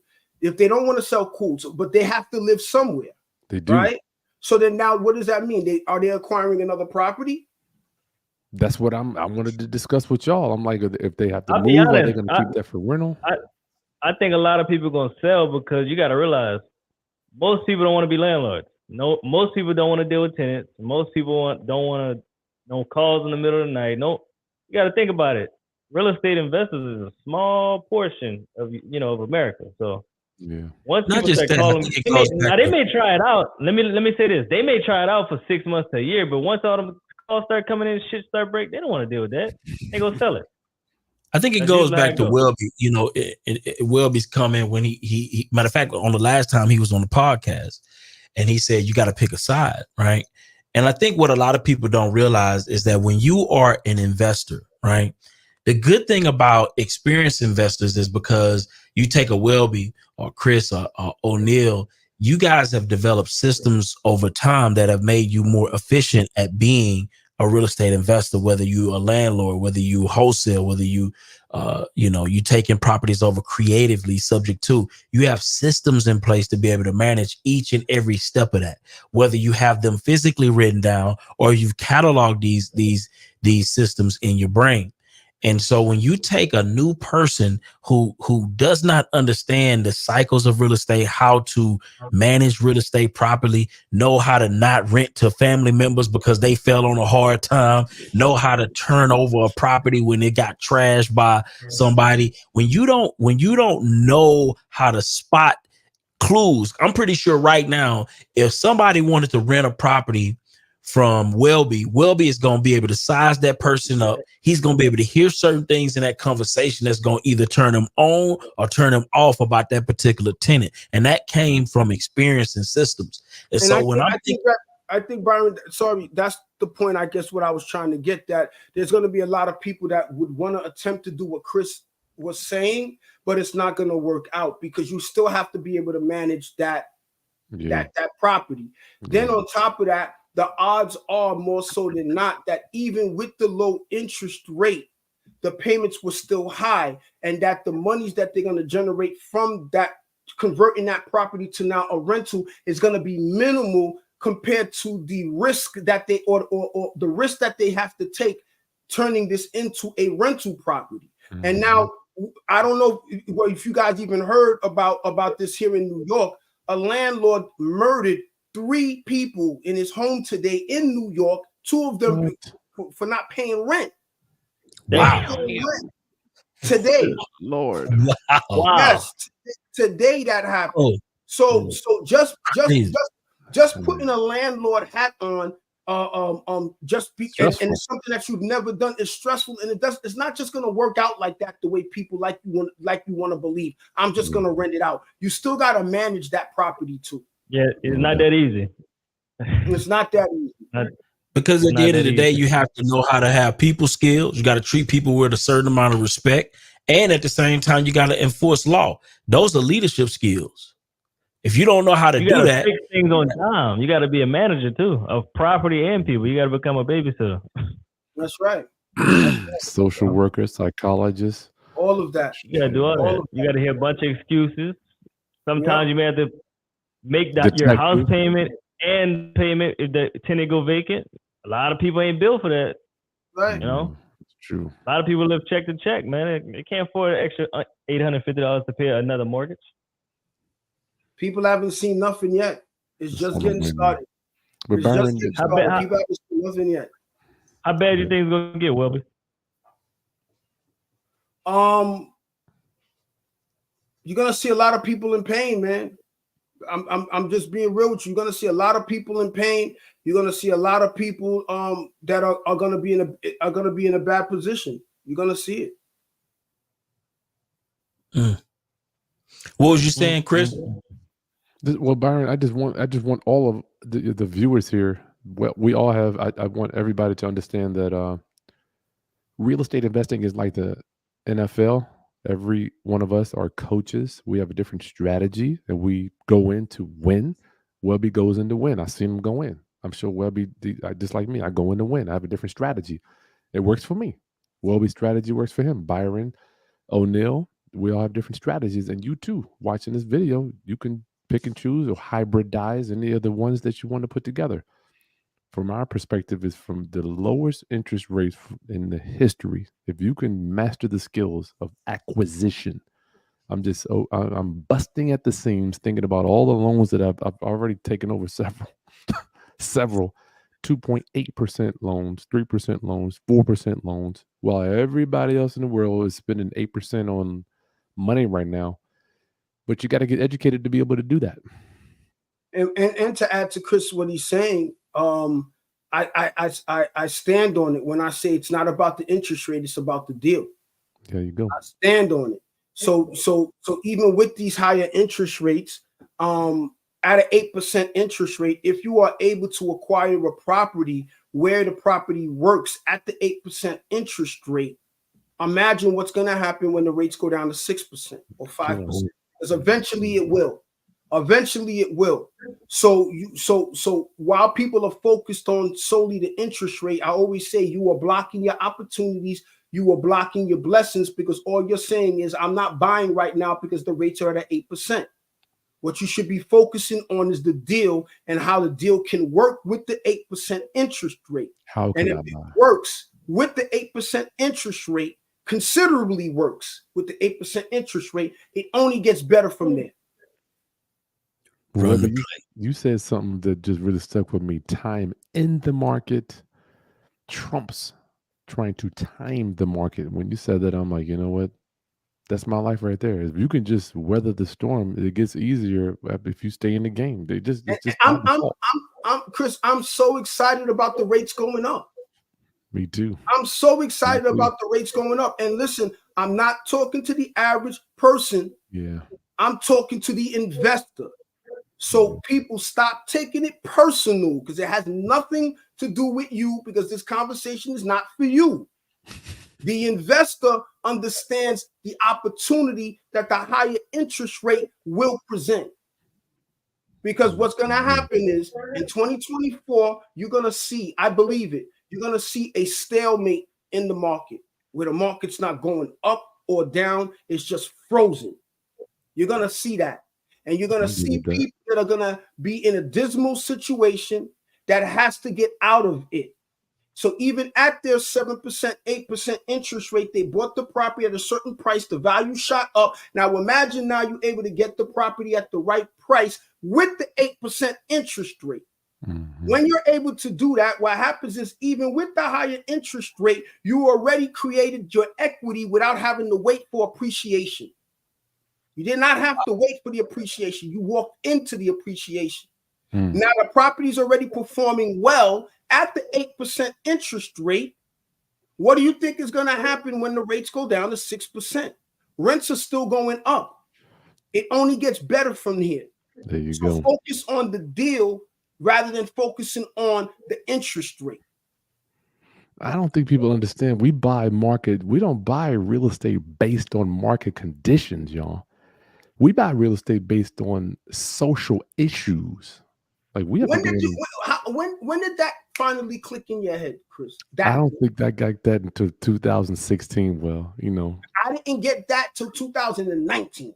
Yeah, break that down. Let's we gotta talk about that. You, because I'm pretty. The thing is that I was even caught up with the interest rate play as well, but at the same time too, I didn't realize that the way that I'm playing today, I was already playing it, but I didn't realize that. So I recognize it. I didn't recognize I was already doing it. You're doing it. You just didn't recognize it and be able to recognize what you're doing.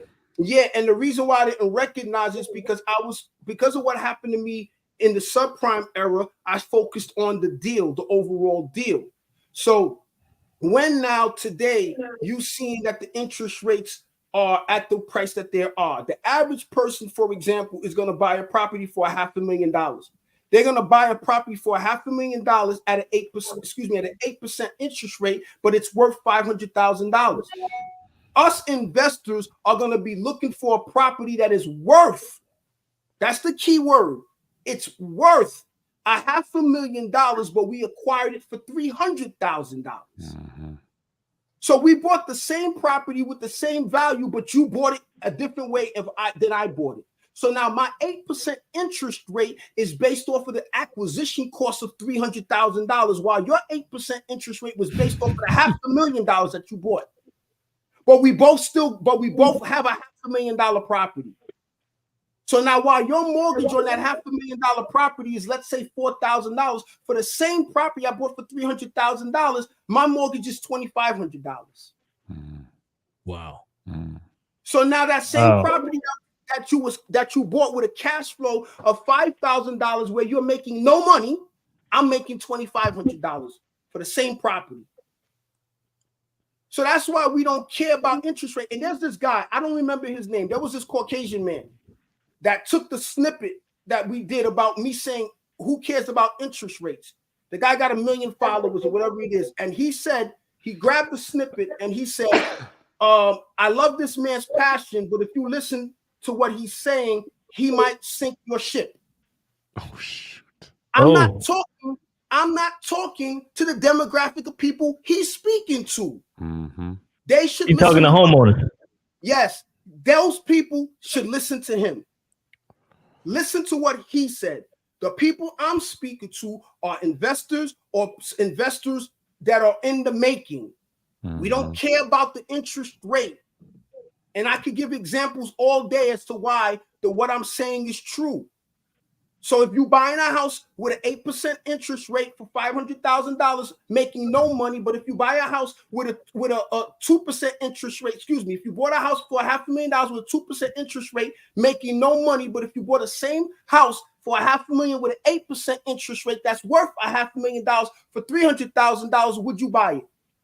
Mm-hmm. Everybody will say yes. And if everybody says yes, you prove my point when I said the interest rate does not matter. It's the deal that matters. The deal. Well, it goes back to we buy on social issues. It doesn't matter if the market's going up, down, left, right, forward, backwards, or even sideways. As long as you know what you're doing, man, you can make money in this thing. Listen, guys, any season. I talk about the 4 family I bought about 7 months ago. The 4 family I bought for 7 months, because there's some people in the comment section here was saying, how does Chris make $2,000 in rent? I do the same thing.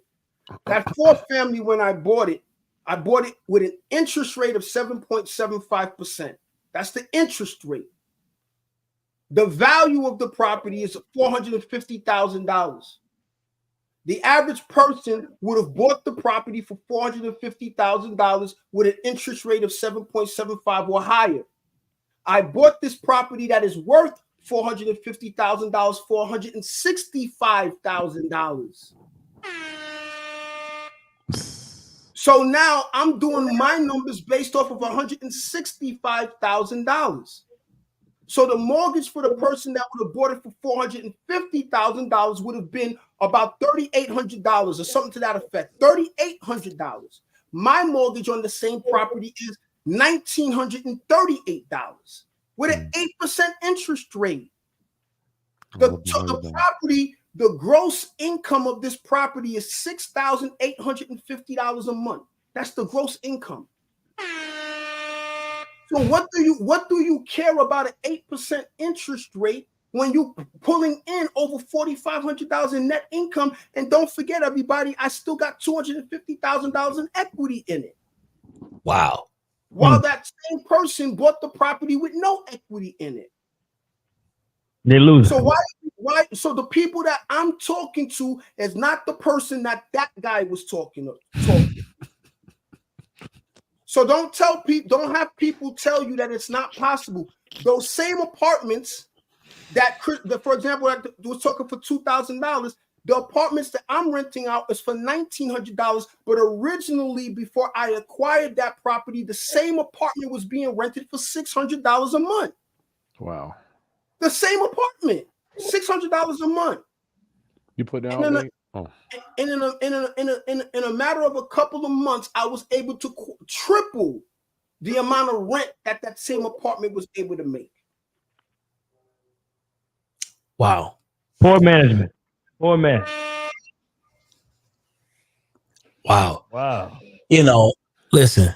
I just wish, fellas, I know you know the passion that I have. I just wish that people would choose wisely who they're listening to and who they're getting their information from. Because the average person, is very easy for them to take a snippet shot of what I just said and then say, cap. That's impossible. Chris has done it. I've done it. I didn't do it with 1 property, 2 properties, 5 properties, 10 properties, 15 properties. I did the strategy that with properties I still own, and I did it over and over and over and over and over again. So don't let people tell you that it's not possible to get done. make sure that the person that is teaching you this is tried and tested. Is tried and tested and has a road behind them of facts. Mm-hmm. Wow. So real quick, man, because listen, I want to hear real quick, man, before we get up out of here. Man, listen, this has been a fire conversation. But if you guys can kind of just give us, oh man, fire. If you guys can give us some good, like, you know, the strategies that you think everybody should be learning about, really equipping themselves with before they leave this call to be competitive in this market from your perspective, right? And then, you know, I definitely want to hear from Chris, and then I want to hear from O, and I'm gonna talk as well on this. What would those strategies be? Let's start with Welby. What are those winning strategies that you think everybody need to be studying up on if they don't know, that you're excited about specifically? You make your money on the buy. Period. I don't care if it's an up market, whatever somebody claims is an up market, down market, sideways market, you make your money on the buy. And once you understand that art of making your money on the buy, your favorite guru cannot take advantage of you. Your favorite guru cannot rob you, because you understand the proper questions that you need to ask to identify if the deal makes sense or not. And there's certain things that has to be presented to you that is factual, not an opinion based, but factual, that you could then confirm if this deal makes sense or not. So it doesn't matter if you're a wholesaler, if you're a flipper, if you are buy and hold, it does not matter that strategy. You make your money on the buy. So once you understand that art, you could go, it's off to the races at that point. Good point. Love it. Love it. Chris. Well, it's so weird. I listen to Welby. Every time he talks, he just drops some bombs and he drops some facts. And I just be making sure, I'm like, you know what? I got to make sure I'm real. I don't want Welby to watch none of my videos and the junk be fake. I got to make sure. Nah, but here's the beautiful thing, man. The beautiful thing about us guys, we're not here to throw shots at nobody. We don't have to throw shots at nobody. You're never going to see us slinging in the mud for clickbait. That's not what we're here for. Right? That's not what we're here for. The truth is what's gonna set you free. And we got receipts over here. So we could speak what we speak on, because what we sharing with the public is what we apply every single day. Win, lose, or draw. So a strategy that the thing that has helped, the strategy that has brought me from 2008 to now has been my ability to raise private money. If you want to call it crowdfunding, whatever you want to call it, but if from my point of view, I had to learn how to raise money outside of going to banks. And once again, all of us here have different strategies.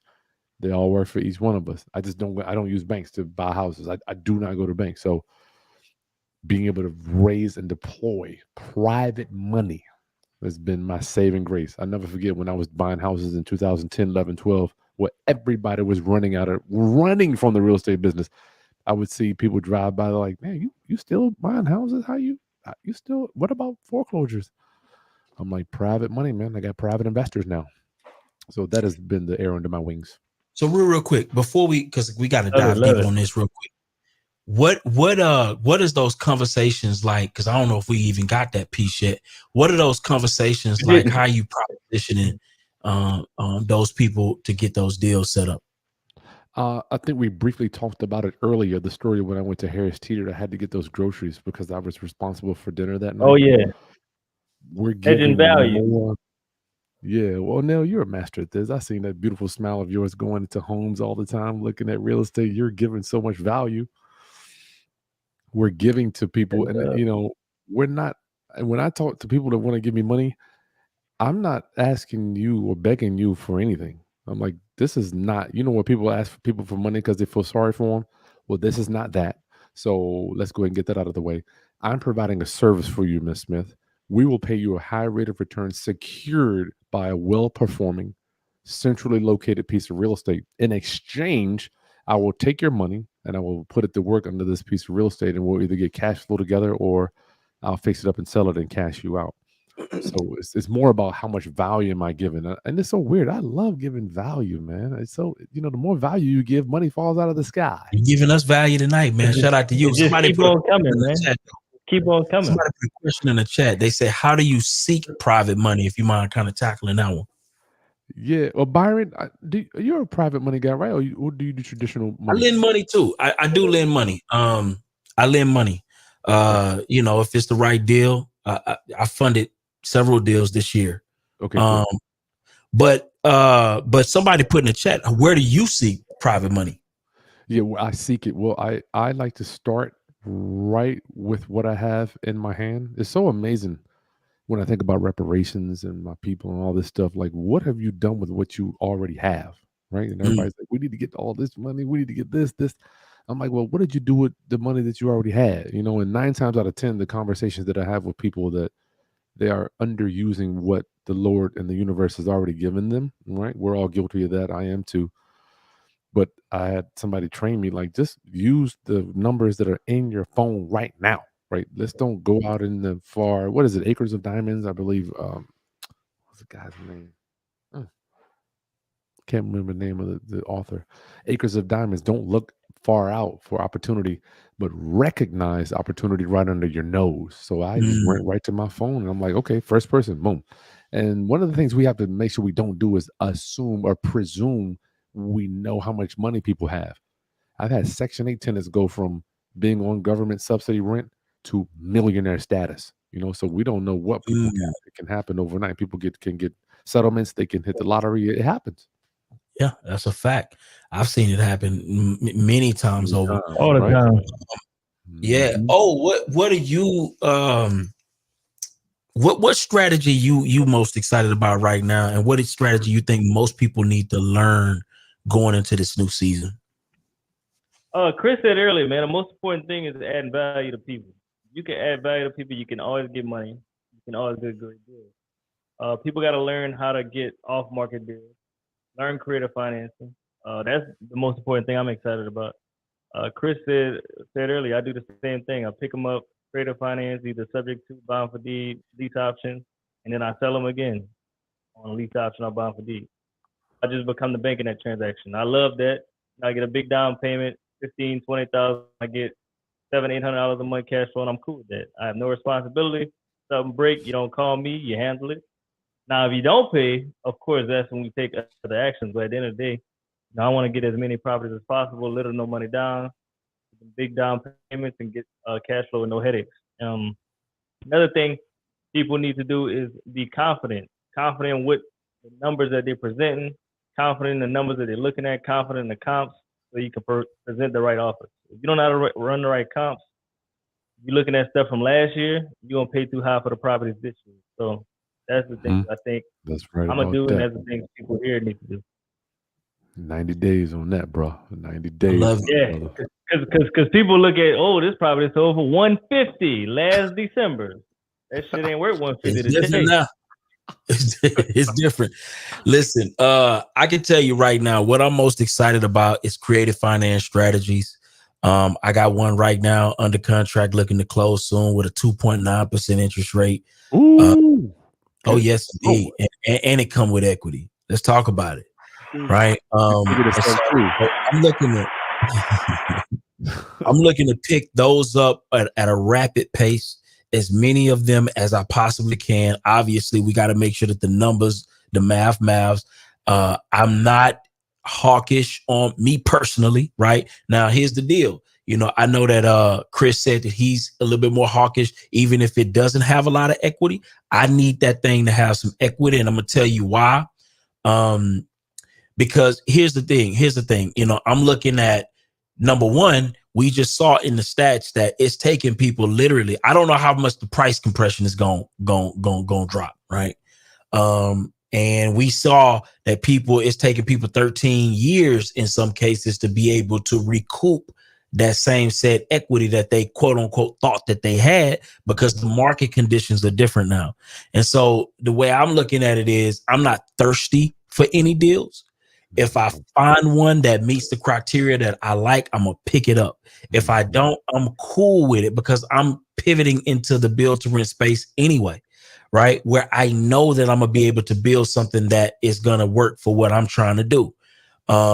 And as long as, you know, I'm doing that, you know, I'm cool. But my primary objective is I want to build to sell properties, right? I'm building smaller and smaller units that I know that I can build at a rate to where I know I'm a cash flow. I know if I get in a pinch, I can sell it off at a nice profit and walk away happy, right?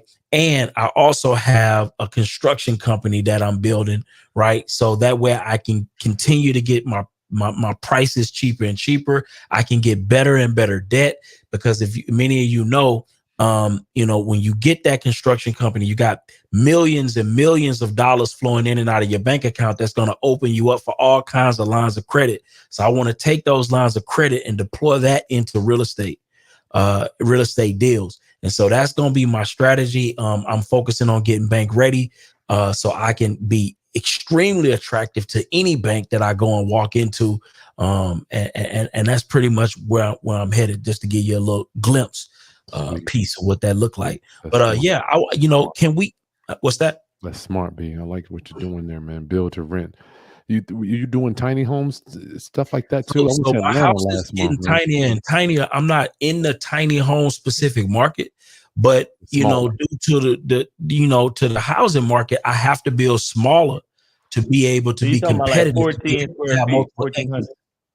Yeah, 14, anywhere between 13, somewhere in there. No garages, you may not get a garage, you may get your little carport, some situation like that.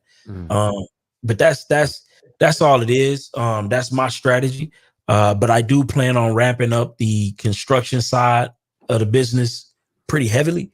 I feel like it's a lot of growth in that particular market and space, especially with somebody with integrity and knows how to do business good. Because I just feel like we don't have enough houses. And so if you could get this trades together correctly, you can run up a serious bag and get access to a tremendous amount of credit if you bank ready. So that's kind of where I'm at with that. Good stuff, man. That sounds good, brother. Yeah. Love it. Y'all got any final words, gentlemen? I love having this type of conversation, man. I love this conversation that we're having, and I think that we need to have a hell of a lot more of this in our community. And thank you for the opportunity, guys. I appreciate you guys. Yeah, thank you. What can they check you out? If they need to get in touch with you. They could go on my website, www.atmybest197.com, or you could go on my Instagram handle @mybest197. And like I said, if you guys are looking for some serious knowledge about investing in real estate with someone that's actually applying what he preaches to you daily, just tap in with me. And I appreciate you all. Final words, man. I think we need, as a community in whole, we just got to get our education up. People pay for coaching. We all do coaching and stuff, but sometimes I get shocked at the lack of awareness that our community has with real estate investing. And it's not, a lot of it isn't our fault, but we have to get our education up and not be scared to spend a few dollars to get educated. I can't imagine how much money in this right now we have all spent on education, right? We got to just make sure that we educate ourselves, because everybody wants to get deals. I want deals. I want this. I want multifamily. I'm like, even if I would, don't even know what a deal look like. There you go. I'm like, even if I were to give you 10 leads, do you know how to close them? Right? Do you know what to say? Do you know what the numbers are like? So let's just focus on getting our minds right before we try to go get a deal. Love it. I love it. I agree 100%, man. If y'all found value today, man, put some flames in the chat, like the video. And man, this is beautiful, bro. I enjoyed today's show, man. We had some phenomenal guests, man. Phenomenal guests. What was your biggest takeaways, Byron? It was so many takeaways, bro. Like Chris was dropping them gems on how we buy. I think it was we buy the emotion or the season, or what did he say? It was something powerful. I want to make sure I remember that, because it was extremely powerful. It was extremely powerful. What did he say? Oh my God, it just slipped my mind. It didn't slip my mind.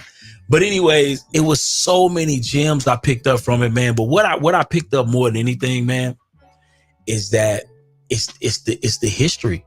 You know, you're talking to 40 plus years of real estate experience, right? Wins and losses. Yeah, wins and losses, bro. And so when you listen, that's real education. That's not theory. A lot of people can listen. Let me explain something to you. Theoretically, I can make anything. I can make $1 billion theoretically. I can come up with the next Amazon tomorrow, theoretically speaking. But it's something different when you have to put those things into practice, when you put theory into practice. And what you guys had the opportunity to listen to, and myself included, was actionable, real information, not fairy tale, not sugar coated, raw, uncut. Ain't nobody trying to sell you nothing. We just telling you what it is and what it ain't, based on the facts, based on what we've done. And I think that is always going to set everybody up for a win. It may not be sexy, right? We may not have 1 million views because of this, because it's not sexy, right? But you got to be aware of the sexy conversations, because a lot of those sexy conversations are cap. A lot of them sexy conversations be cap. They be cap as fuck. We know these people. We see behind the scenes. It don't be as good as they make it look. Go ask them for a loan. Go ask them, can they give you 100,000 and see how they move. You understand what I'm saying? Go ask them, can they fund your next deal and see how they move. Right? So what I'm saying is, a lot of what you see on the internet, look, man, it ain't real. It ain't real. And I'm just excited that we had to have a real conversation, though. Just keeping it a beat. Yes, indeed. Yes, indeed. I love a real conversation, man. Especially about some people that have all this experience and is in the place where we want to be, man. Because you never really get sobering, real conversations these days. A lot of people, like we were talking about earlier, they fluff what's going on. They fluff about the things they have. They fluff about the things that they do.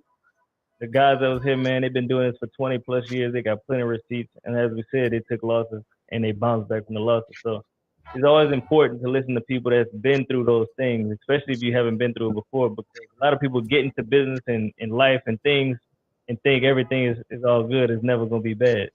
So always have somebody in your corner that's been through situations before you go through them, because they're going to give you the game how to mitigate through those situations before you even get to them. So I just love stuff like this, man. I hope everybody got value. Like the video if you can. Put a flame in the chat if you're enjoying the chat, man. And we out of here, man. I love it. Yes, indeed. Peace. What's up, y'all? So most people struggle with sales. A lot of us in real estate, and we struggle with our sales. We struggle with follow-up. We struggle with leads. And we just basically missing out on deals.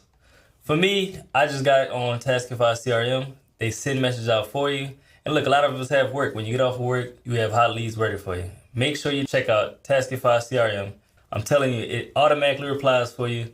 And look, it sends you multiple messages. Like we're talking about drip campaigns, so you're not missing out on the lead follow-up. So make sure you check out Taskify CRM. Use coupon code NoStingyEnergy to get 10% off. I'm about to show y'all inside my CRM so I can see how it really works. Make sure y'all check it out. Peace.